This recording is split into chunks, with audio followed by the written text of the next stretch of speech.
The shuttle doors opened with a soft hiss, and Minji stepped onto the crystal platform of Velthora Station. The air tasted sweet and clean, nothing like the dry dust of the mining colonies back home. Everything around her sparkled like jewels. The walls, the floors, even the ceiling seemed to be made of some kind of clear, glowing stone. Minji had never seen anything so beautiful. She had also never seen anything so fragile. Back on Earth in the Australian mining colonies where she grew up, everything was built to last. Steel and concrete and tough plastic that could handle sandstorms and cave-ins and temperatures that would kill most living things. Here, it looked like a strong wind might shatter the whole place. "Welcome to the Galactic Academy," said a tall, thin alien with purple skin and too many eyes. "You must be the human exchange student," Minji nodded. She had been chosen from thousands of applicants to represent Earth in the first student exchange program with the Galactic Federation. It was supposed to be an honor. Right now, it felt more like being thrown into deep water without knowing how to swim. "I am Administrator Kelvin," the alien continued. "We are very excited to have a student from your interesting world." The way he said interesting made Minji think he meant something else, something not very nice. "Thank you," she said simply. Her voice sounded small in the huge echoing space of the station. "Your dormitory assignment and class schedule are in your personal datapad," Kelvin said, handing her a thin, glowing rectangle. "Orientation begins tomorrow. Try not to break anything." Again that tone. Like he expected her to cause trouble just by existing. Minji found her room easily enough. It was larger than her family's entire living space back home, with a bed that felt like sleeping on a cloud and a window that looked out at 3 different moons hanging in the purple sky. She unpacked her few belongings, mostly practical clothes, and a few photos from home, and tried to get some sleep. The next morning, she made her way to the dining hall. The room was enormous, with floating tables and chairs that adjusted themselves to fit whoever sat in them. Students from dozens of different species chattered and laughed while eating foods that glowed or moved or changed colors. Minji got a tray of something that looked like normal fruit and found an empty table near the back. She was halfway through her meal when she noticed the whispers starting. "That's her," someone said. "The human. From the Deathworld. Earth, right? Where everything tries to kill you. Look at her. She's so small. And those tiny teeth. How... does she even eat meat?" Minji kept eating, but she listened to every word. She had learned long ago that information was more valuable than pride. "I heard they live in caves underground because the surface is too dangerous," said a voice she couldn't see. "And they have to fight for food every day. Savages." The last word came from directly behind her. Minji turned to see a group of students. Standing near her table, the one in front was clearly the leader. He was tall and elegant, with skin that shifted between silver and gold and eyes like jewels. Everything about him screamed wealth and power. "Prince Valorian," whispered someone nearby. "From Nephis. You're the human," Valorian said. "It wasn't a question." "I am," Minji replied. "How quaint." "A pet from the outer colonies." He smiled, showing teeth that looked like polished pearls. "Tell me, do you know how to use utensils, or do you still eat with your hands like an animal?" The other students at nearby tables had gone quiet. Everyone was watching now. Minji looked down at her fork, then back at Valorian. "I know how to use tools," she said calmly. "Tools." Valorian laughed, and his friends laughed with him. "She calls them tools. How primitive." "Where I come from," Minji said, still calm, "we call things what they are. A fork is a tool for eating, a shovel is a tool for digging, a knife is a tool for cutting. And what would you cut, little savage?" asked one of Valorian's friends, a creature that looked like it was made of living crystal. "Whatever needs cutting," Minji said. The temperature in the room seemed to drop. Valorian's golden eyes narrowed. "You need to learn some manners," he said. "On civilized worlds, we know how to show respect to our betters." "I'll remember that." Minji said. "Will you?" Valorian leaned closer. "Let me help you remember." The slap came fast and hard, snapping Minji's head to the side. The sound echoed through the dining hall like a gunshot. For a moment, nobody moved. Nobody breathed. Minji slowly turned her head back to face Valorian. Her cheek was red, but her eyes were steady, cold, like winter morning back home when the temperature dropped so low that exposed skin would freeze in seconds. "Thank you," she said quietly. "That was very educational." Valorian blinked, confused. That wasn't the reaction he had expected. "You're welcome," he said uncertainly. Minji picked up her tray and stood. She was shorter than everyone around her, smaller than most of them, but something in the way she moved made the other students step back. "Excuse me," she said politely and walked away. Behind her, the dining hall erupted in excited chatter. Students from a dozen different worlds discussed what they had just seen. Most of them seemed to think it was funny. A few looked uncomfortable. In the corner, another human student named Park Dong-yoon watched Minji leave. He had been at the academy for 6 months already, long enough to understand how things worked here. Long enough to know that what had just happened was very, very bad. He caught up with Minji in the hallway outside the dining hall. "Are you okay?"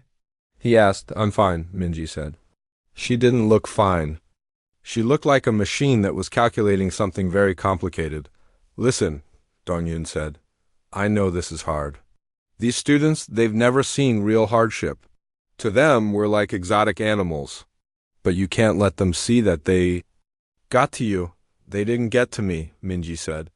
"Then why do you look like you're planning someone's funeral?"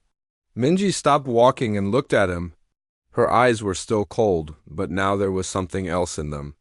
Something that made Dong-yoon suddenly remember why other species called Earth a death world. "Because I am," she said simply, before Dong-yoon could ask what she meant. Minji was walking away again, her footsteps silent on the crystal floor. She moved like someone who had learned to walk quietly in dangerous places. Someone who had learned to watch and wait and plan. Back in the dining hall, Valorian was enjoying the attention from his fellow students. Everyone wanted to hear about how he had put the primitive human in her place. He told the story 3 times, each version a little more dramatic than the last. None of them noticed that several security cameras had recorded the entire incident. None of them knew that the Academy's computer systems were accessible to anyone who knew how to ask the right questions. And none of them realized that Cho Minji had grown up in places where knowing your enemy was the difference between life and death. In her room that night, Minji sat at her desk with her datapad, learning everything she could about Prince Valorian of Nethys, about his species, his family, his friends, his fears. She was a miner's daughter. She knew how to dig deep, how to find the cracks in even the hardest stone, and how to bring the whole structure down with patience and precision. Valorian had given her a gift today. He had shown her exactly who he was. Now she would show him who she was. The Academy Library was a marvel of engineering. Books floated in organized clouds, called down by thought alone. Information streams flowed like rivers of light between the towering shelves. Students from across the galaxy came here to access the collected knowledge of 1,000 worlds. For Minji, it was the perfect hunting ground. She had been coming here every day for 2 weeks, ever since the incident in the dining hall. The other students barely noticed her anymore. They saw a small human girl sitting quietly in the corner, reading what looked like boring academic texts. They had no idea she was building a weapon. On her datapad, Minji had created files for each of the students who had been with Valorian that day. 7 aliens who had laughed when she was humiliated. 7 targets who thought they were untouchable. Valorian was first on her list. She had learned that his people, the Nethians, lived on gas-giant planets where the concept of solid ground didn't exist. They floated through endless skies, never confined, never trapped. The idea of being closed in small spaces terrified them. More than death itself. Interesting. Krixara. The crystal being who had asked what she would cut came from a hive mind species. They were never truly alone, always connected to thousands of other minds. Take away that connection and they became lost and panicked, like a person suddenly struck blind and deaf. Very interesting. The others had their own weaknesses. Jorik, who looked like a walking tree, needed constant exposure to specific types of light or he would become weak and sick. Yuline's species lived for social approval. Being ignored or rejected could literally make them ill. Zephan came from a water world and dehydrated quickly in dry air. Each piece of information was another tool in her kit. Back home in the mining colonies, she had learned that every material had a breaking point. You just had to know where to apply pressure. Still studying? Minji looked up to see Dongyun approaching with his own datapad. He had become her only friend at the academy, though friend might be too strong a word. He was more like a concerned older brother who worried she was going to do something terrible. He was probably right. Always studying, she said, closing her files. Knowledge is power. That's what I'm afraid of, Dongyun said, sitting down across from her. You've been different since that day in the dining hall. Quieter, more focused. I'm always focused. Not? Like this is like ... He searched for the right words. Like you're planning something? Minji didn't answer. She had learned that silence made people uncomfortable, and uncomfortable people said things they didn't mean to say. Look, Dongyun continued, I know Valorian and his friends are jerks, but this place has rules. If you cause trouble, they'll send you home, both of us, probably. I won't cause trouble, Minji said truthfully. She wasn't planning to cause trouble. She was planning to be trouble. Promise me, Dongyun said. Promise me you won't do anything stupid. I promise I won't do anything stupid, Minji said. Stupid was sloppy, stupid left evidence. What she was planning was neither after Dongyun left, Minji returned to her research. She had moved beyond basic species information now. She was learning about the academy itself.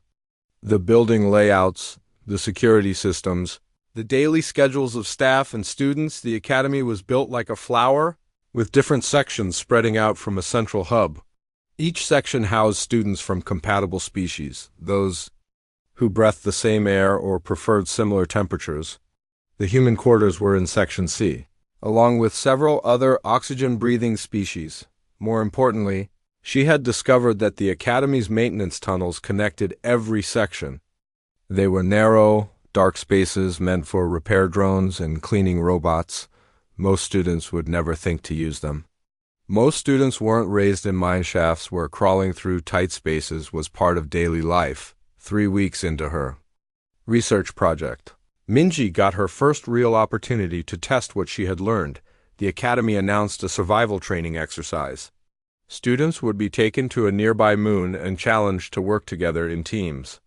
It was meant to build cooperation between different species and teach basic survival skills. For students from soft worlds, where the biggest danger was a missed meal, it was supposed to be exciting and challenging. For someone who had survived a mine collapse at age 12 and spent 3 days digging herself out with a broken leg, it was practically a vacation. Teams will be assigned randomly, announced Instructor Vex, a blue-scaled lizard creature who taught survival skills. You will have minimal equipment and must work together to establish a base camp and locate 3 hidden supply caches. Minji watched the team assignments appear on the main screen. By pure chance, or perhaps the universe's sense of humor, she had been assigned to the same team as Valorian and 2 of his friends, Krixara and Jorik. Wonderful, Valorian said when he saw the assignments. We get the savage. Try not to slow us down, Krixara added, her crystal body chiming like broken bells when she laughed. Jorik said nothing, but his bark-like skin darkened with what Minji had learned was their equivalent of a frown. I'll do my best, Minji said quietly. The moon they were taken to was called Kalos. It had breathable air, tolerable gravity, and a landscape of rocky hills and sparse vegetation. The temperature was cool but not cold, and there were small streams of clean water scattered across the surface. To the academy students, it looked hostile and alien. To Minji, it looked like a nice place for a camping trip. All right, team, Valorian announced as soon as the shuttle left them behind. I'll take charge since I'm the only one here with actual leadership experience. What about me? Minji asked. What about you? Valorian replied. You're from a death world, not a leadership institute. On my death world, Minji said calmly, leaders are chosen by who can keep people alive, not by who has the fanciest titles. Krixara made her bell laugh again. Oh, this should be entertaining. Fine, Valorian said. You can carry the equipment. He handed her the team's survival pack, which contained their food, water purification tablets, emergency shelter, and basic tools. It was heavy, probably too heavy for someone her size, in his opinion. Minji slung it over her shoulders without effort. Back home, she had regularly carried mining equipment that weighed twice as much. Let's go, Valorian said, pointing toward a distant hill. The first supply cache should be somewhere over there. They walked for an hour. Valorian led the way, consulting his datapad and complaining about the rough terrain. Krixara floated slightly above the ground, her crystal body catching and reflecting the sunlight. Jorik moved slowly. Already looking tired in the unfamiliar environment, Minji walked quietly behind them, watching everything. She noticed things the others missed. The way the wind patterns changed near the hills. The types of plants that grew near water sources. The small cave openings that could provide shelter. Most importantly, she noticed that her teammates were already getting tired, frustrated, and careless. When they stopped for a rest, Valorian announced that they would make camp in a small valley he had found. It looked pleasant enough, flat ground, some shade from the rocks, protection from the wind. It was also directly in the path of what would become a flash flood if it rained. Are you sure about this location? Minji asked. Of course I'm sure, Valorian snapped. I've studied the topographical data. The ground here is very flat, Minji observed. Water will flow through this valley if there's a storm. There's no storm predicted, Valorian said, checking his weather data. Minji looked up at the sky.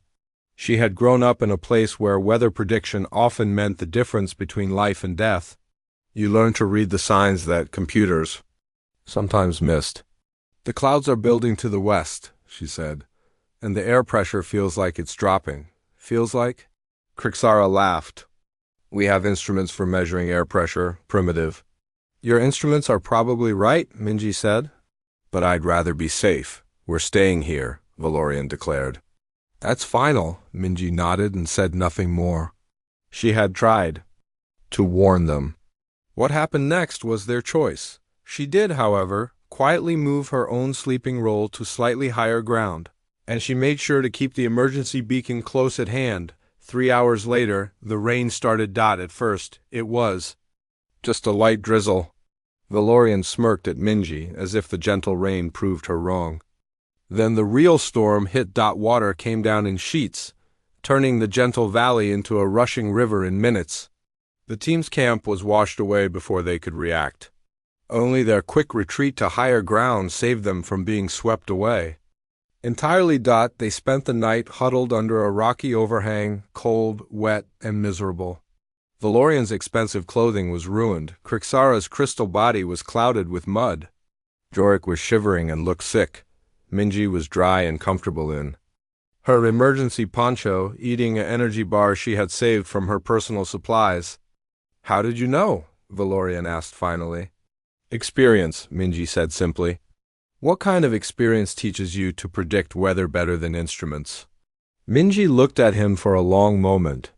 In the dim light of the overhang, her eyes looked very dark and very old. The kind you get when wrong guesses kill you, she said, for the first time since she had arrived at the academy. Valorian looked at her like she might be more than just an amusing primitive. It was a start. The zero-gravity training facility was one of the academy's most impressive features. A massive sphere filled with floating obstacles, platforms, and training equipment.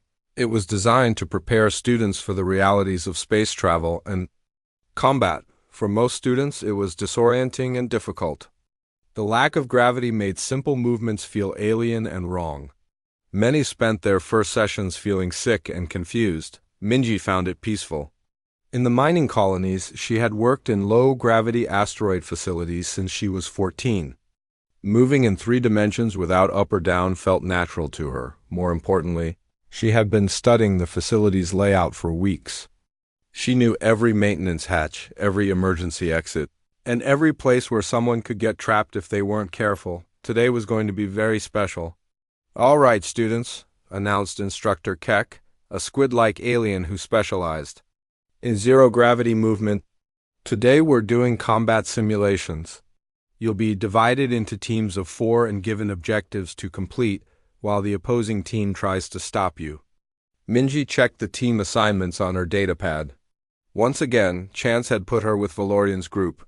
This time, their opponents would be led by a draconian student named Vex, known for his aggressive tactics. The objective is simple, Kek. Continued. Reach the central core and activate the beacon. First team to succeed wins.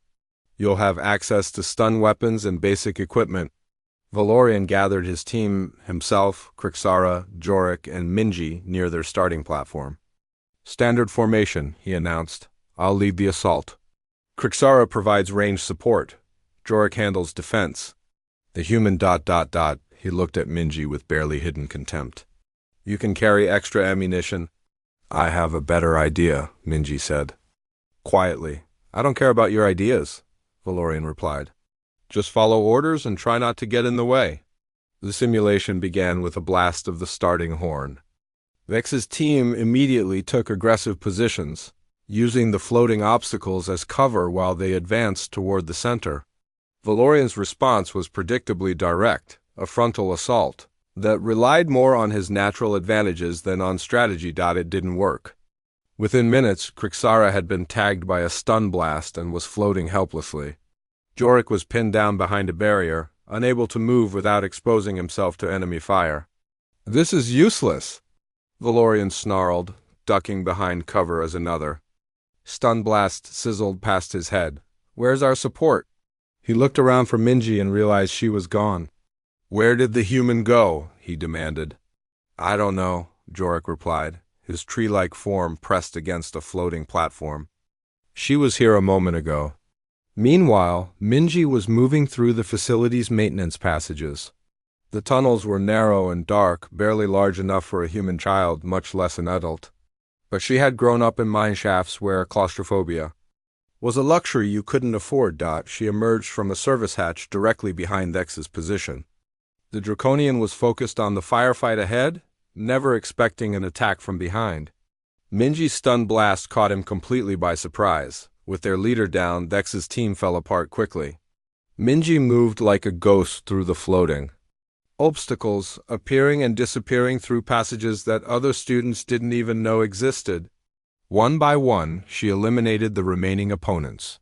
Simulation complete, announced Kek's voice over the speakers. Valorian's team wins. When they regrouped at the starting platform, Valorian was furious. Where were you? He demanded. You abandoned your position. I completed the objective, Minji replied calmly. Isn't that what matters? You were supposed to follow orders. Your orders would have gotten us all stunned, Minji said. I chose a better way. You chose to be a coward, sneaking around in the shadows instead of fighting like a warrior. Something cold flickered in Minji's eyes. Where I come from, warriors are people who win. Dead heroes are just dead. After the training session, the students headed to the locker rooms to change out of their exercise gear. The facility had separate changing areas for different species. Connected by a network of corridors and maintenance passages, Valorian was still angry about Minji's performance. He had been embarrassed in front of the other students, shown up by someone he considered beneath him. As he changed clothes, he muttered complaints to anyone who would listen. Sneaky little savage, he said. No honor, no courage. Just crawling around like a worm. He finished changing and headed for the exit, but the door wouldn't open. He pressed the control panel again. Nothing. Hello? He called out. Is anyone there? The lights in the changing room dimmed, leaving him in near darkness. Valorian felt the first touch of unease. His species came from worlds where darkness meant falling into the endless depths of gas. Giant ATMOs PH as Dudley tried the door again. Then the emergency communicator. Both systems seemed to be offline. This is Prince Valorian, he called out, his voice slightly higher than normal. I'm trapped in changing room C7. Please respond. Silence. The room seemed to be getting smaller. Valorian knew that was impossible. The walls weren't actually moving, but he could feel the space pressing in around him. His breathing became faster, shallower, on his homeworld. There were no walls, no ceilings, no boundaries except the distant glow of the planet's core far below. The idea of being trapped in a small space triggered every instinctive fear his species had developed over millions of years of evolution. "Help!" he called, no longer caring how it sounded. "Someone help me!" Still silence. Minutes passed. Or maybe hours. In the darkness, Valorian lost track of time. He pressed himself against the door, hammering on it with his fists. The sound echoed in the small space, seeming to mock him. Then, just as he was beginning to panic completely, the lights came back on and the door slid open. Instructor Keck stood in the doorway, looking concerned. "Prince Valorian? What are you doing in there? The facility closed 20 minutes ago." "The door," Valorian gasped, stumbling out into the corridor. It was locked. The systems were down. Keck checked his datapad. "I'm not showing any system failures. All doors have been functioning." "Normally, that's impossible," Valorian said. "I was trapped for hours." "Hours?" Keck looked puzzled. "You've only been in there for about 6 minutes. I came to check because you were the last student to leave the training area." Valorian stared at him in disbelief. 6 minutes? It had felt like an eternity. As Keck escorted him out of the facility, Valorian caught sight of a small figure in the distance. Minji was walking toward the dormitory sections, her pace unhurried and calm. For just a moment she turned and looked directly at him. Even from across the corridor he could see her slight smile. She raised one finger to her lips in a shushing gesture, then held up a single finger. Later that night, Valorian sat in his luxurious quarters, trying to convince himself that what had happened was just a malfunction. Systems failed sometimes. Doors got stuck.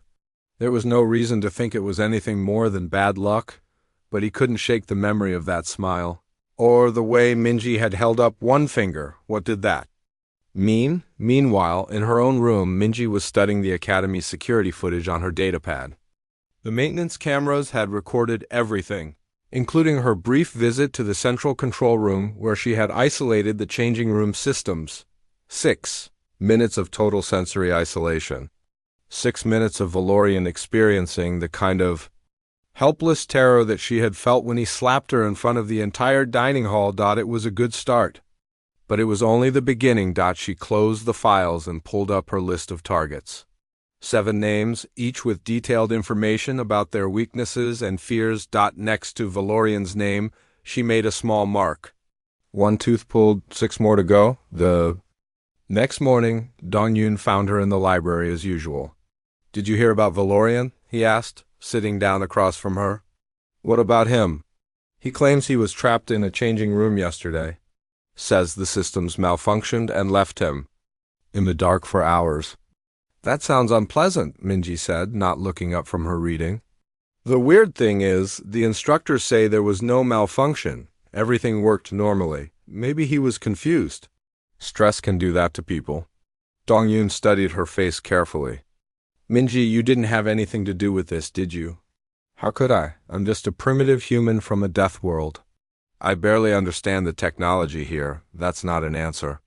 Minji finally looked up from her book. Her expression was perfectly innocent, but there was something in her eyes that made Dongyun suddenly remember why he sometimes had nightmares about the things humans were capable of. "No," she said simply, "I didn't have anything to do with it." It was technically true. She hadn't forced Valorian into that room. She had simply created the conditions that made his fears manifest. Sometimes the truth was more dangerous than any lie. 3 weeks had passed since Valorian's incident in the changing room. Word had spread through the academy about his malfunction, though most students dismissed it as stress or imagination. Valorian himself had become quieter, more cautious. He still treated Minji with contempt, but there was something else in his eyes now, uncertainty. Minji found it amusing. Fear was like a crack in stone. Once it started, it spread. Today was the Galactic Harmony Festival, one of the Academy's most important social events. Students from every world came together to celebrate their different cultures through food, music, and art, for most. It was a chance to show off their heritage and make connections with future leaders from across the galaxy. For Minji, it was A target-rich environment. The festival was held in the Academy's Great Hall, a massive space with a domed ceiling that could display any sky from any world. Tonight, it showed the aurora of Valorian's homeworld, sheets of gold and silver light dancing across an endless purple void. Krixara stood near the center of the hall, surrounded by admirers. As a member of the collective, she was used to being constantly connected to thousands of other minds. Here at the Academy, she maintained her connection through a special communication device that looked like a small crystal growing from behind her ear. She was currently telling a group of students about the beauty of shared consciousness. "You individualistic species cannot imagine what it's like," she said, her crystalline voice chiming like wind through glass sculptures. "To never be alone, to always have the wisdom and support of the collective. It makes you stronger, smarter, more complete." "It sounds wonderful," said a student from one of the water worlds. "It is," Krixara replied. "I pity those who must live with only their own thoughts for company." Minji moved through the crowd like a shadow, carrying a tray of refreshments from the serving area. To the other students, she was just part of the background, another worker making sure the party ran smoothly. They didn't notice her at all, which was exactly what she wanted. As she passed behind Krixara, Minji's hand moved almost too quickly to see. A tiny device, no larger than a grain of sand, attached itself to Krixara's communication crystal. The device was something Minji had found in the Academy's electronics lab. Officially, it was a signal booster designed to improve communication between distant worlds. Unofficially, when modified correctly, it could create interference patterns that would block specific frequencies. Minji had spent many nights learning how to modify it. The effect wasn't immediate. The interference built up slowly, gradually, degrading Krixara's connection to the collective. At first, she just seemed distracted, losing her train of thought mid-sentence. Then she became confused, forgetting what she was talking about. "Are you all right?" asked one of her listeners. Yes, of course," Krixara said, but her voice had lost its confident chime. She touched the crystal behind her ear, frowning. "I think I'm just tired." As the minutes passed, the interference grew stronger. Krixara's connection to the collective became weaker and weaker until finally, for the first time in her life, she was completely alone in her own mind. The panic was immediate and overwhelming. "No," she whispered, clutching at her communication crystal. "No, no, no. Where are they? Where is everyone?" Students around her backed away as she began to shake, her crystalline body flickering with erratic light patterns. "Help me," she cried, out, reaching desperately toward the nearest person. "I can't hear them. I can't hear anyone." Academy medical staff arrived quickly, but they couldn't find anything wrong with her equipment. Her communication crystal was functioning perfectly, they said. All signals were strong and clear, but Krixara couldn't connect. She sat in the medical bay, rocking back and forth, describing the horrible emptiness in her mind where thousands of voices should be. "It's like being blind and deaf at the same time," she sobbed. "Like being cut off from everything that makes me who I am." The medical team was baffled. There was no physical damage, no obvious cause for the communication failure. They ran every test they could think of, but found nothing wrong. After 6 hours, the interference device's power finally ran out. The connection restored itself so gradually that Krixara didn't notice at first. When she finally realized she could hear the collective again, she broke down in tears of relief, but the damage was done. For 6 hours, she had experienced the kind of isolation that most species took for granted. The memory of that emptiness would stay with her forever. Meanwhile, across the academy, another student was having his own crisis. Jorik had returned to his quarters after the festival to find something impossible. His prized collection of lumina crystals, rare gems from his homeworld that provided the specific wavelengths of light his species needed to survive, had vanished. In their place were ordinary rocks from Earth, granite, quartz, and limestone, that looked nothing like the brilliant, life-giving crystals they had replaced. "Impossible," he muttered, checking and rechecking his security system. No one had entered his room. No alarms had been triggered. The crystals should have been safe, but they were gone, Without the proper light wavelengths, Jorik began to weaken. Quickly, his bark-like skin turned gray and brittle. His movements became slow and labored. Within hours, he was barely able to stand. He reported the theft to Academy security, but they found no evidence of a break-in. The security recordings showed no one entering or leaving his quarters except Jorik himself. Perhaps you misplaced? Suggested Security Chief Vornik. Misplaced? Jorik croaked weakly. I have 47 Lumina crystals, each one worth more than most students' entire education. I did not misplace them. Then where could they have gone? Jorik had no answer. Objects didn't just disappear, but his crystals were gone, and without them he would die within days. As a temporary measure. The Academy provided artificial light sources, but they weren't the same. The synthetic wavelengths kept him alive, but left him weak and disoriented. 3 days later, something even stranger happened. The crystals reappeared, exactly where they had always been, as if they had never left at all. I don't understand, Jorik said weakly, examining the returned gems. They're exactly the same. No damage, no changes. Where were they? Security Chief Vornik was equally baffled. The recordings still show no one entering your quarters. If someone took them, we have no record of how. What neither of them knew was that the crystals had never left Jorik's room. They had simply been hidden in a place no one thought to look. Inside the room's own walls, Minji had discovered that many of the Academy's quarters had hidden storage spaces, originally designed for emergency supplies. They were accessible through maintenance panels that most students didn't even know existed. She had simply moved the crystals from their display case to the hidden compartment, then back again after Jorik had suffered appropriately. The beauty of it was that the security system had worked perfectly. No one had broken in because no one needed to. The thief had been there all along, moving through spaces that weren't supposed to exist. By the end of the month, strange incidents were happening all over the Academy. Students were experiencing inexplicable technical failures, mysterious disappearances of personal items, and accidents that left them shaken but not seriously hurt. Yelene, the approval-seeking student from the social hierarchy world, found herself completely ignored for an entire day. Every conversation stopped when she approached. No one would look at her or acknowledge her presence.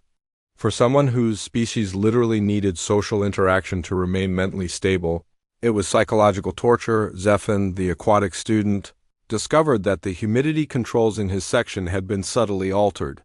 His gills began to dry out, leaving him gasping and desperate for moisture that his environment wasn't providing. Each incident seemed unrelated, random malfunctions and bad luck. But Valorian was beginning to see a pattern.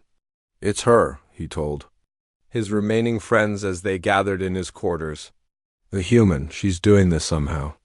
That's impossible, Yelene said, though she looked shaken by her recent experience. She's just a primitive from a backwater world. She doesn't have the technical knowledge or the access to cause these kinds of problems. Then explain it, Valorian demanded. Explain how everyone who was in the dining hall that day has had some kind of accident in the past few weeks. The room fell silent. When he put it that way, the coincidences became harder to dismiss. What do you want to do about it? Krixara asked quietly. She still looked fragile from her experience with isolation. We need to prove it, Valorian said. Catch her in the act. Then we can have her expelled and sent back to her deathworld where she belongs. And if we can't prove it? Jorik asked weakly. Valorian's golden eyes hardened. Then we make sure she understands what happens to primitives who try to challenge their betters. None of them noticed the small maintenance panel in the wall behind Valorian's desk.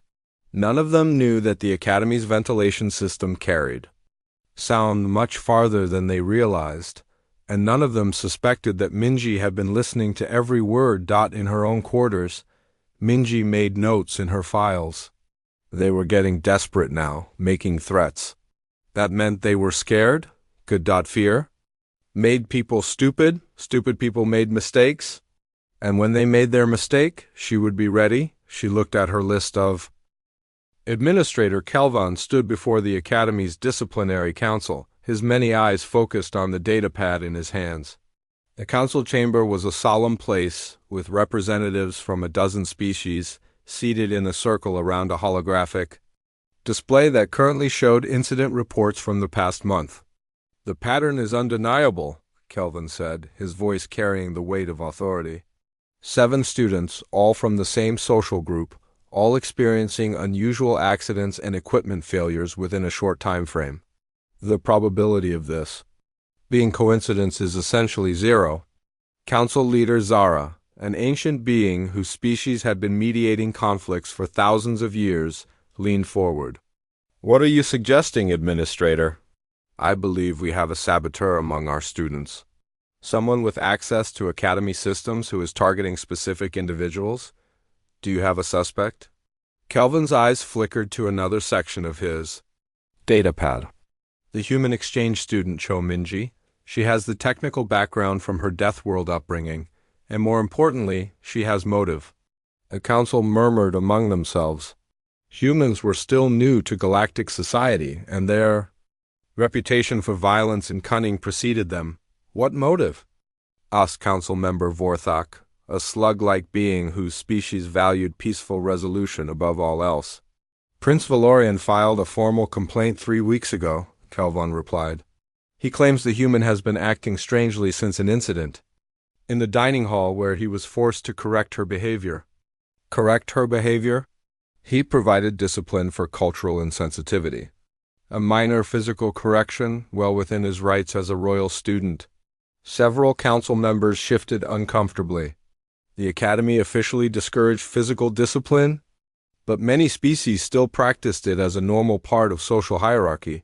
"And you believe this human is seeking revenge?" Zara asked. "Humans are known for their vindictive nature," Kelvin said.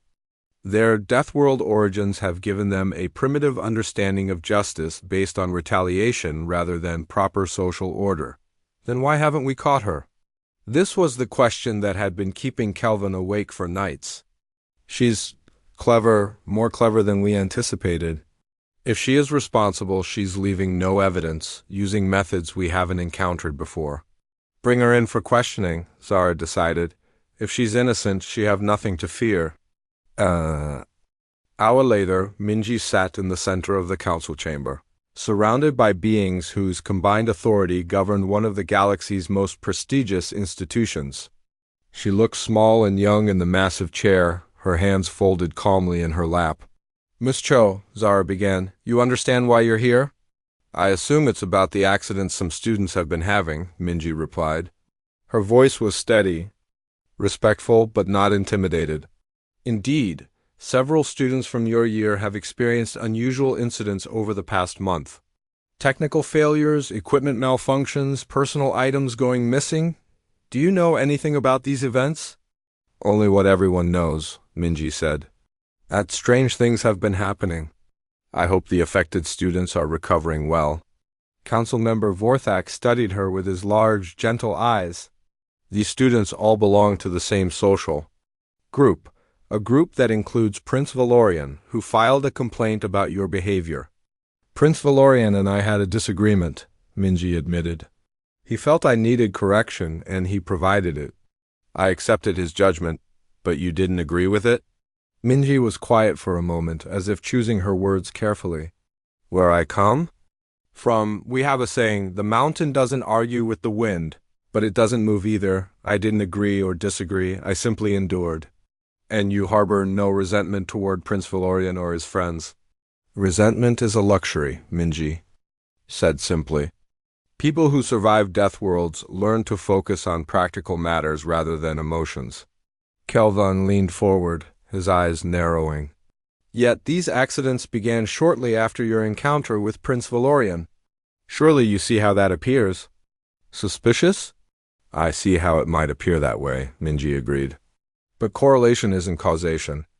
My people learned that lesson when we thought the mountain spirits were angry every time the mining equipment broke down. Usually it was just poor maintenance. You claim to have no technical knowledge that could cause these malfunctions?" "I know basic equipment repair," Minji said. "Every colonist learns that. But the Academy's systems are far more advanced than anything I've worked with." I barely understand how to operate my room's environmental controls. It was technically true. She barely understood the Academy's systems. She completely understood them, which was different. Where were you on the evening of the Galactic Harmony Festival when student Krixara experienced her communication failure? I was working in the serving area, helping to distribute refreshments. I'm sure the kitchen staff can verify that. They could, and they did. Multiple witnesses placed Minji in the kitchen and serving areas throughout the evening. No one had seen her near Krixara. And the night student Jorik's crystals disappeared? I was in the library until it closed, then in my quarters studying. My academic records should show I accessed several research databases from my room terminal. Again, verifiable.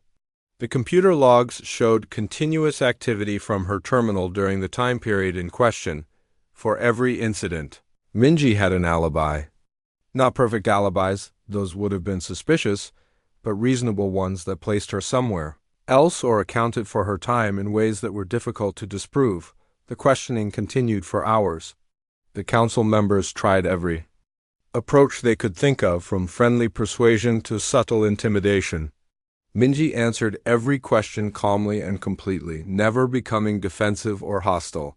Finally, Zara called for a recess. The human is either innocent or extremely well prepared, she told the other council members privately. We have no physical evidence, no witness testimony, and her alibis check out. But the pattern of incidents is too convenient to ignore. Kelvin insisted. She must be responsible somehow. Must be?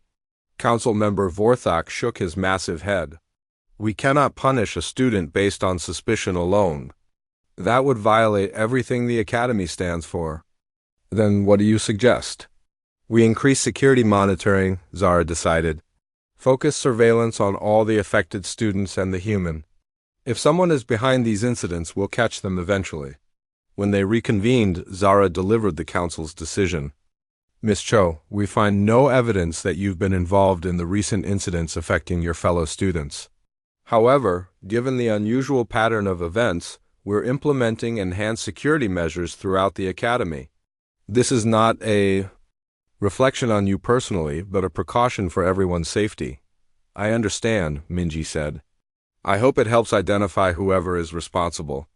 Is there anything else you'd like to tell us? Anything you might have observed that could help with our investigation? Minji considered this carefully. I've noticed that the affected students seem very stressed lately. More than you'd expect from simple equipment failures. It might be worth having someone talk to them about their mental health. It was a perfectly reasonable suggestion. It was also completely beside the point, and everyone in the room knew it. After Minji was dismissed, Kelvin turned to his fellow council members. She's mocking us. Did you see how calm she was? How prepared for every question? Being prepared isn't a crime, Vorthak replied gently. Perhaps she's simply an intelligent young woman who understands the seriousness of false accusations. Or perhaps she's exactly as dangerous as the reports about humans suggest. That evening, Minji returned to her quarters to find new security sensors installed in the corridors. Discrete cameras tracked movement throughout the Academy. Motion. Detectors monitored the maintenance areas. She nodded approvingly. The council was learning. Unfortunately for them, they were learning the wrong lessons. The enhanced security was designed to catch someone sneaking around, breaking into rooms, accessing systems they shouldn't touch. It was based on the assumption that sabotage required direct action, physical presence, obvious criminal behavior, but Minji had never needed to sneak anywhere. She walked openly through the Academy like any other student. She used only systems she was authorized to access. She broke no rules and violated no protocols. She simply used legitimate access in ways the designers had never anticipated. The new security measures would catch a conventional saboteur easily. They would catch someone who thought like the council members, who approached problems the way civilized species had been taught to approach them. They would not catch someone who had learned to solve problems by thinking like the problems themselves. 3 days after the council meeting, another incident occurred. This time it was Zephan, the aquatic student, who found himself in trouble. His environmental suit malfunctioned during a field exercise. leaving him gasping in the dry air while the backup systems failed to activate. He was rescued quickly, but not before experiencing the terror of suffocation. The malfunction was thoroughly investigated. The equipment was found to be in perfect working order. The backup systems tested flawlessly. There was no explanation for why they had failed when Zephan needed them most. More importantly, the enhanced security showed no signs of tampering or unauthorized access. The suit had been in the equipment locker under constant surveillance.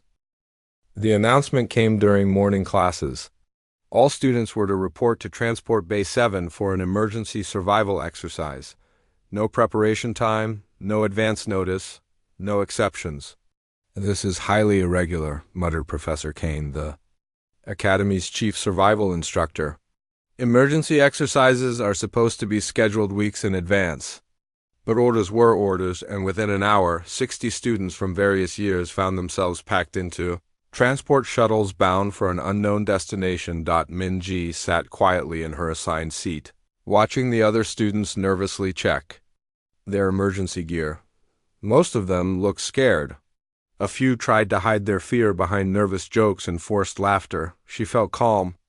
Whatever was waiting for them couldn't possibly be worse than the mining colony where she'd grown up. The shuttles landed on a moon called Zarian, a barren rock with thin atmosphere and jagged terrain. As the students disembarked, they could see the landscape stretching out before them, endless fields of sharp stones, deep crevasses, and unstable rock formations that looked ready to collapse at any moment. "Welcome to survival training," announced Instructor Vex over the communication system. "This exercise will test your ability to work together under extreme conditions. You will be divided into groups of 12 and given basic supplies. Your objective is to reach the extraction point 50 kilometers to the north." The catch, of course, was that they would have to cross some of the most dangerous terrain in the local system to get there. "Groups are assigned randomly," Vex continued. "No requests for changes will be accepted."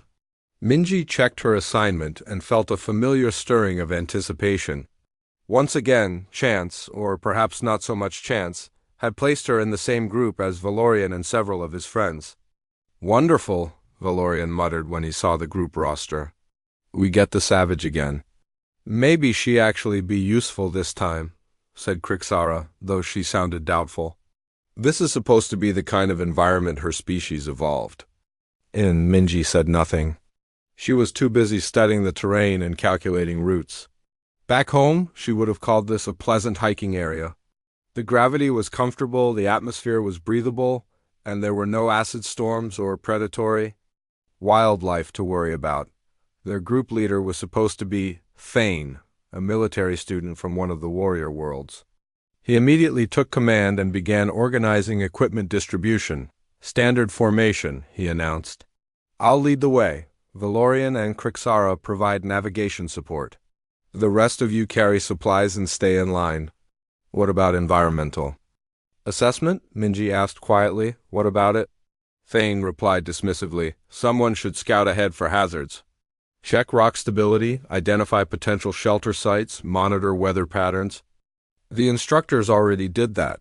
"This is a controlled exercise, not actual survival." Minji looked up at the sky.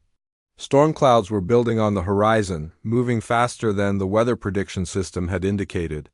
The wind patterns suggested the approaching weather would be much worse than anticipated. She also noticed things the instructors probably hadn't seen from their aerial survey. Stress fractures in several rock formations. Signs of recent geological activity. Evidence of underground water flow that could cause sudden flooding. "I still think someone should." "You think too much," Thane cut her off. "Just carry your pack and follow orders." So Minji carried her pack and followed orders.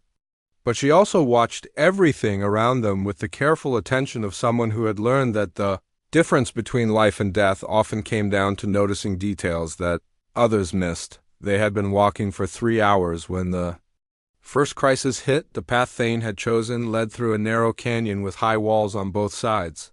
It looked like the safest route, protected from wind, fairly level ground. Clear sight lines. What he hadn't noticed were the stress patterns. In the canyon walls, or the fact that the recent geological activity had left the rock formations unstable?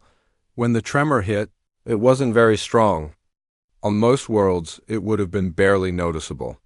But here, it was enough to trigger a cascade failure in the already weakened rock face. Rockslide! Someone screamed. Most of the students panicked, running in random directions or freezing in place. Thane shouted contradictory orders while trying to consult his navigation device. Minji moved. She had spotted the safe zone while they were walking. A shallow cave about 30 meters back that would provide protection from falling rocks. Without waiting for orders, she grabbed the 3 nearest students and pulled them toward shelter. This way, she called to the others. Follow me. We should go forward, Thane yelled. Push through. The rocks are falling forward, Minji replied, still moving toward the cave. We need to go back. Half the group followed her instincts. The other half followed Thane's orders. The rockslide lasted for 10 minutes. When it was over, Minji's group emerged from the cave with minor scrapes and bruises. Thane's group was trapped under a pile of rubble, alive but unable to move. It took 2 hours to dig them out. How did you know? Valorian asked as they tended to the injured. His expensive clothing was torn and dirty, and there was a deep cut on his forehead where a rock had grazed him. Experience, Minji said, applying medical gel to his wound with practiced efficiency. Rock slides always follow the path of least resistance. Going forward would have put you directly in the danger zone. But how could you tell which direction the rocks would fall? Minji looked at him with something that might have been pity. The same way you can tell which direction water flows. It follows the landscape. As they resumed their journey, the dynamics of the group had shifted. Thane was still nominally in charge, but more and more students were looking to Minji for guidance on environmental hazards. She tried to be subtle about it. When she noticed unstable ground ahead, she would suggest a brief rest that happened to redirect their path. When storm clouds gathered, she would recommend checking equipment in a way that led them toward natural shelter. Thane grew increasingly frustrated with what he saw as insubordination, but he couldn't argue with results. Under Minji's quiet guidance, they avoided 3 more potential disasters. The real test came on the second day. They had been making good progress toward the extraction point when the storm finally caught up with them. It wasn't the mild weather disturbance the instructors had predicted. It was a full-scale tempest with winds strong enough to knock a person off their feet and rain that came down like bullets. Within minutes, visibility dropped to almost 0. The group huddled together in what little shelter they could find, but it wasn't enough. Several students were showing signs of hypothermia, and their emergency shelters were being torn apart by the wind. We need to find better shelter, Thane shouted over the storm. But I can't see anything. I can, Minji said. She had been watching the landscape all day, memorizing landmarks and terrain features. Even in the storm, she could navigate by touch and sound, using skills learned in the dark tunnels of mining shafts where artificial lights failed regularly. There's a cave system about 200 meters east, she said. Natural formation. Should be stable? How can you possibly know that? Thane demanded. Because I'd been paying attention. It was a calculated risk. Asserting leadership openly would create conflict, but people were going to die if someone didn't take charge. Minji decided that saving lives was more important than avoiding confrontation. Everyone link up, she ordered, taking command as naturally as breathing. Hold on to the person in front of you. I'll lead. Don't let go, and don't try to navigate on your own. To her surprise, even followed her orders. The storm had stripped away social hierarchies and left only the basic question of who could keep them alive. Minji led them through the storm like a ghost, moving confidently across terrain that the others couldn't even see.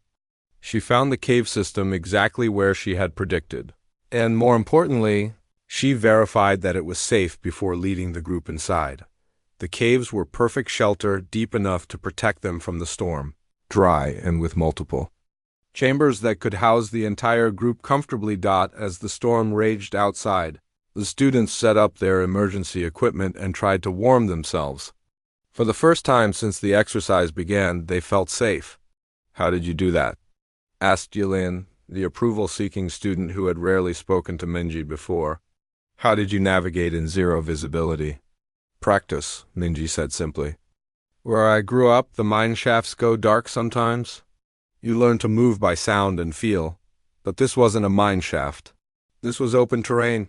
Terrain is terrain, rock is rock. Once you understand how geological formations work, you can predict where things like caves and stable ground will be." Krixara, who had been very quiet since her isolation experience weeks ago, spoke up. "We're lucky you were with us." "No," Minji said calmly. "You're lucky you finally started listening." The words hung in the air like a challenge. Everyone understood the implication. If they had listened to her from the beginning, they wouldn't have needed luck at all. The storm passed by morning, leaving behind clear skies and a landscape that looked completely different. What had been difficult terrain was now nearly impossible: flooded valleys, collapsed rock formations, and new crevasses that hadn't existed the day before. "The extraction point," Thane said. The emergency meeting was called for dawn, before most students would be awake. Administrator Kelvon stood before the full Academy Council in the secure chamber deep beneath the crystal spires. The room's walls were lined with containment fields, designed to prevent any electronic surveillance, a precaution that had seemed unnecessary until recently. "The human situation has escalated beyond our initial concerns," Kelvon began, his multiple eyes focusing on different council members as he spoke. "What started as suspected sabotage has evolved into something far more dangerous." Council leader Zara leaned back in her crystalline chair. "Explain." "The survival exercise on Zarion revealed capabilities we hadn't anticipated. The human student didn't just survive extreme conditions, she thrived in them. More concerning, she assumed leadership of a group that included some of our most influential students, including royalty. Leadership in a crisis situation is admirable," said Council Member Vorthek gently. "Surely that demonstrates positive qualities? Under normal circumstances, yes. But these aren't normal circumstances." Kelvin activated a holographic display showing security footage from the exercise. "Watch how the other students respond to her. Look at their body language, their deference. This isn't just respect for competence, this is recognition of superior capability." The council watched in silence as the footage showed Minji leading the group through the storm, making decisions that saved lives while the official group leader stood helplessly by. "She's making them realize that their assumptions about human inferiority were wrong," Kelvon continued. "But more than that, she's demonstrating that in certain circumstances, their entire civilization might be inferior to Deathworld pragmatism." Council member Drax, a representative from one of the military worlds, spoke up. "One competent student doesn't threaten galactic civilization. One competent student who systematically dismantled the confidence of 7 noble offspring most certainly does. Prince Valorian has gone from supreme arrogance to something approaching submission in less than 2 months. Krixara questions her own species' supposed superiority. The others are similarly affected." "You're suggesting she's conducting psychological warfare?" Zara asked. "I'm stating it as fact. Whether through deliberate sabotage or simply by being herself, she's undermining the fundamental assumptions that maintain social order between species. Humans are supposed to be useful laborers and soldiers, competent but deferent. She's proving they can be leaders." The council chamber fell silent. The implications were clear to everyone present. The Galactic Federation's stability depended on established hierarchies between species. If humans, numerous, aggressive, and adaptable, began to see themselves as equals rather than junior partners, the balance of power could shift dramatically. "What do you recommend?" Zara asked finally. "Immediate termination of the exchange program. Return both human students to Earth with academic failure marks. Make it clear that human students are not suitable for advanced education." "That seems extreme," Vorthek protested. "We have no evidence of deliberate wrongdoing."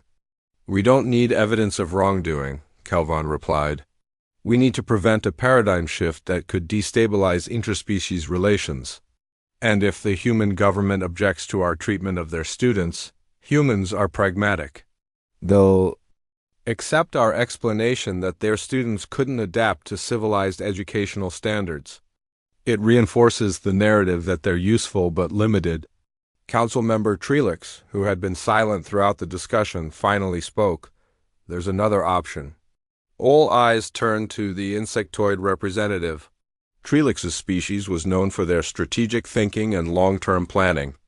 Complete the exchange program as planned, Trelix continued, his mandibles clicking thoughtfully. But ensure that the human student understands her place before she leaves. Meaning? Create a situation where she fails publicly.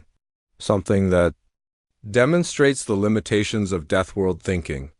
Restore the proper hierarchy while appearing to give her a fair chance.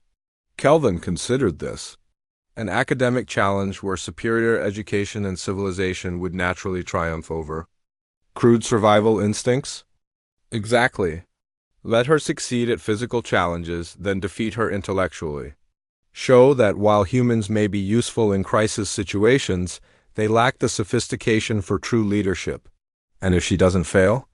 Trelix's compound eyes glittered.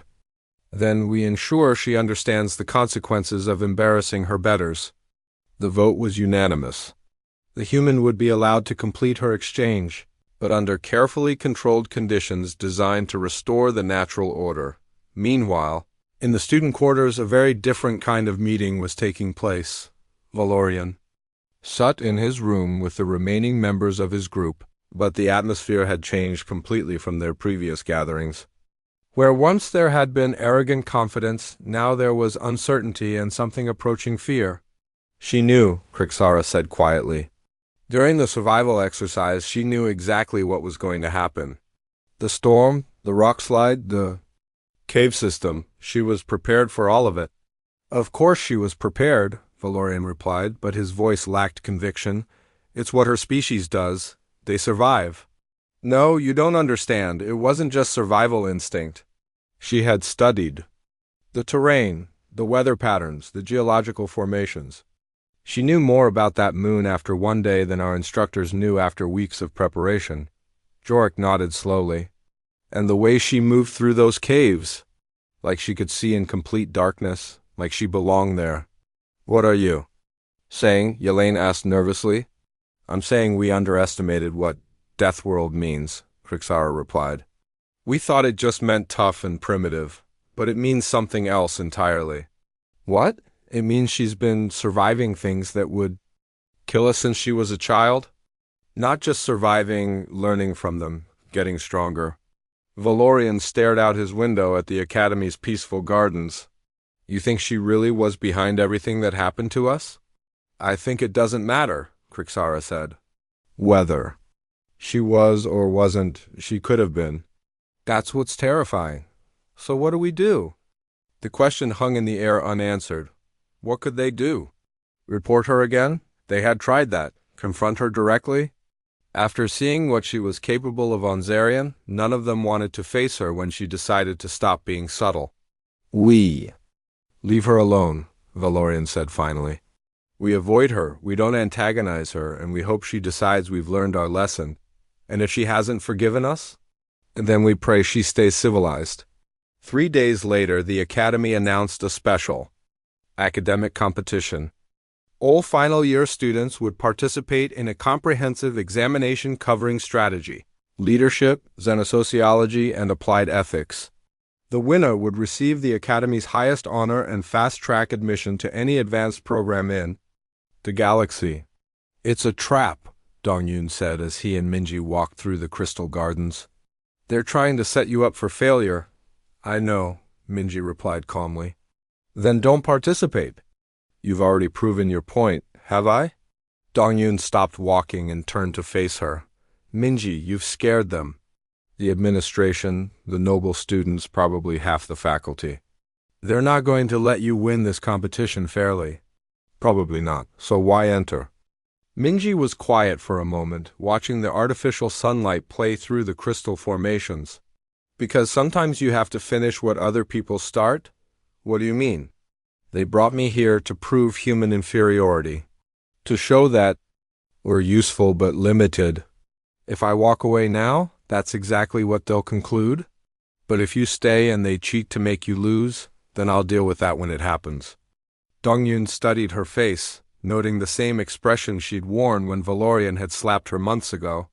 Calm, calculating, dangerous. You have a plan, he said. I always have a plan. The competition began the following week. 24 students from across the galaxy's most prestigious families competed in a series of challenges. Designed to test every aspect of leadership and intellectual capability, the first phase was pure academics, complex problems in physics, mathematics, xenobiology, and galactic law. Minji performed adequately but not exceptionally, scoring in the upper middle range. "See," whispered one of the observers. "Clever for a primitive, but no match for proper education." The second phase tested strategic thinking through elaborate simulations. Students commanded fleets, managed colonies, and negotiated treaties. With computer-generated alien civilizations. Again, Minji performed well, but not remarkably. She made practical decisions that worked but lacked the sophisticated elegance that the judges clearly preferred. "Crude but effective," noted one examiner. "Typical Deathworld thinking." By the third phase, leadership and crisis management, Minji was ranked 7th out of 24. Respectable for a human, but clearly outclassed by her more educated competitors. The final phase was a practical exercise. Students would be placed in command of a simulated crisis scenario and judged on their ability to coordinate multiple agencies, manage resources, and achieve objectives while minimizing casualties.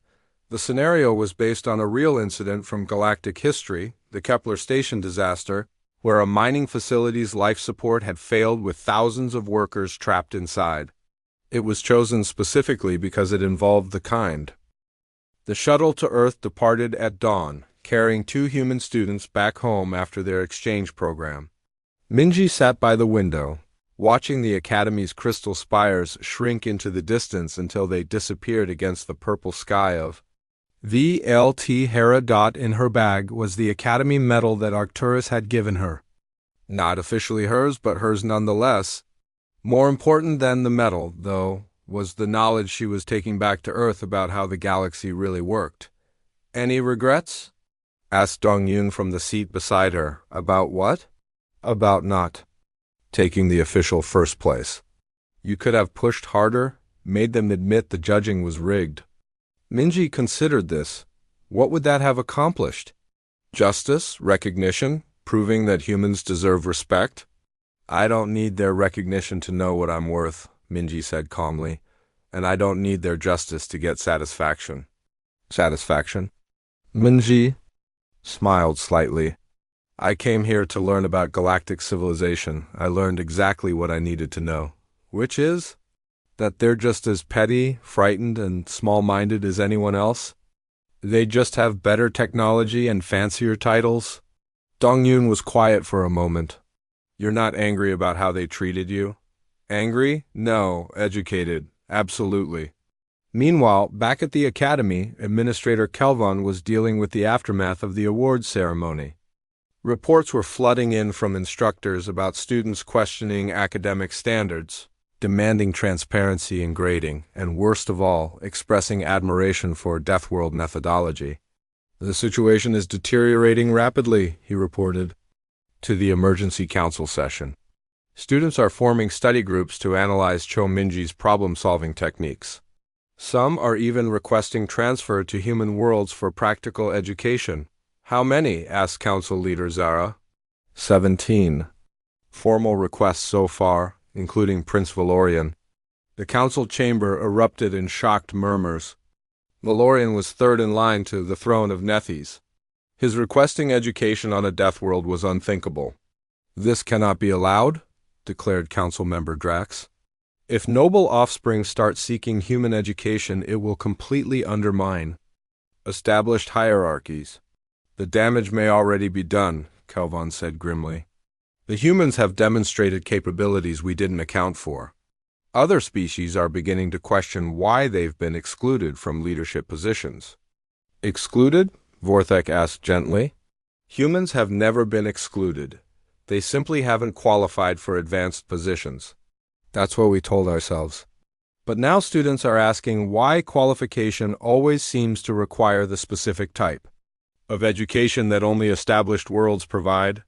They're questioning whether our standards measure actual competence or just cultural conformity.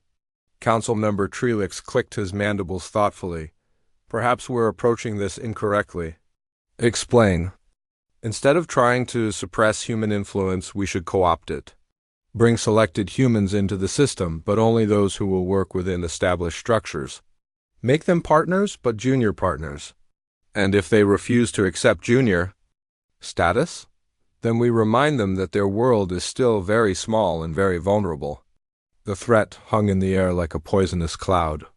Everyone knew what Trelix was suggesting. If humans became too successful, too independent, too influential, there were ways to handle the problem. But Zara shook her head. That approach has risks. Humans are numerous, adaptable, and according to recent evidence, more formidable than we assumed. Threatening them might provoke exactly the kind of conflict we're trying to avoid. Then what do you suggest? We adapt our own methods. Study what made the human student so effective and incorporate those elements into our educational system. Instead of being threatened by Deathworld thinking, we learn from it. Kelvin looked horrified. You're suggesting we change our entire educational philosophy based on one student's performance? I'm suggesting we change our educational philosophy based on effectiveness. If Deathworld methods produce better results, we should understand why. The debate continued for hours, but Minji wasn't there to hear it. She was somewhere in the void between worlds, carrying her own lessons back to humanity. 3 months later, the mining colony where Minji had grown up received an unexpected visitor. A sleek diplomatic shuttle landed on the dusty landing pad. Looking absurdly out of place among the industrial equipment and prefab buildings, Prince Valorian emerged from the shuttle, dressed in simple work clothes instead of his usual royal attire. He looked around at the harsh landscape with new eyes, seeing not primitive conditions, but a training ground that had produced someone like Minji. You came, said a familiar voice. He turned to see Minji approaching from the direction of the mine entrance. She was wearing work coveralls and looked completely at home in the industrial environment. You said I could visit if I really wanted to understand, Valorian replied. I want to understand. Understand what? How someone like you could come from a place like this. How survival training could produce better leaders than the best schools in the galaxy. Minji studied his face for a moment, noting the genuine curiosity there. Are you sure? It's not what you're used to. I'm sure, then follow me. But remember, here, your titles don't matter, your family connections don't matter. The only thing that matters is whether you can do the work and keep yourself alive. Over the next 2 weeks, Valorian learned what Deathworld education really meant. He worked 12-hour shifts in the mines, learning to read rock formations and identify structural weaknesses. He experienced equipment failures that required immediate improvisation. He lived through sandstorms, power outages, and communication blackouts. Most importantly, he learned to make decisions when failure meant death rather than embarrassment. The difference, Minji explained as they sat outside the habitat dome watching the sunset paint the sky red, is that we don't have the luxury of perfect information. We can't form committees or wait for expert analysis. We have to act on incomplete data and live with the consequences. But how do you know you're making the right choice? You don't. You make the best choice you can with what you have, and then you adapt when new information changes the situation. Valorian was quiet for a moment. At the academy, I was taught that leaders should be decisive and confident. That admitting uncertainty was a sign of weakness. Here, admitting uncertainty is the first step toward surviving it. Leaders who pretend to know everything get people killed. Is that why you never seemed afraid? Even when we were threatening. You? Minji turned to look at him. I was afraid. But fear is information, not paralysis. It tells you what matters and what doesn't. What did your fear tell you about us? That you were dangerous because you were ignorant, not stupid, ignorant. You had power without understanding, and that's the most dangerous combination in the universe. And now you're learning. That makes you less dangerous and more useful. On his last day at the colony, Valorian asked the question that had been bothering him since the academy. Did you really sabotage us? All those accidents and malfunctions? Minji was quiet for a long time, watching the mining equipment work in the distance. I told you once that I don't start fights, but I always finish them. You slapped me in front of the entire academy. You humiliated me for no reason other than your own entertainment. That's not an answer. It's the only answer you're going to get. Valorian nodded slowly. Fair enough. But can I ask you something else? Go ahead. When you were teaching us lessons, how did you know when to stop? Minji looked at him with something that might have been respect. When you stopped being a threat and started being a person worth knowing. And when was that? When you handed me that medal. At the ceremony. When you chose to do what was right instead of what was expected. A year later, the Galactic Federation announced a major reform of its educational system. Advanced programs would now include practical crisis management as a core requirement. Exchange programs with Deathworlds would be expanded. Academic standards would be revised to value effectiveness over theoretical knowledge. The changes were subtle but profound. For the first time in galactic history, survival skills were considered as important as social graces. Problem-solving ability mattered more than cultural background, and at the center of it all was a new academy course called Deathworld Leadership Principles, taught by a small human woman who had never officially graduated but whose students consistently outperformed their traditionally educated peers. The key to understanding humans, Minji told her first class of alien students, is understanding that we come from a world that's been trying to kill us for millions of years.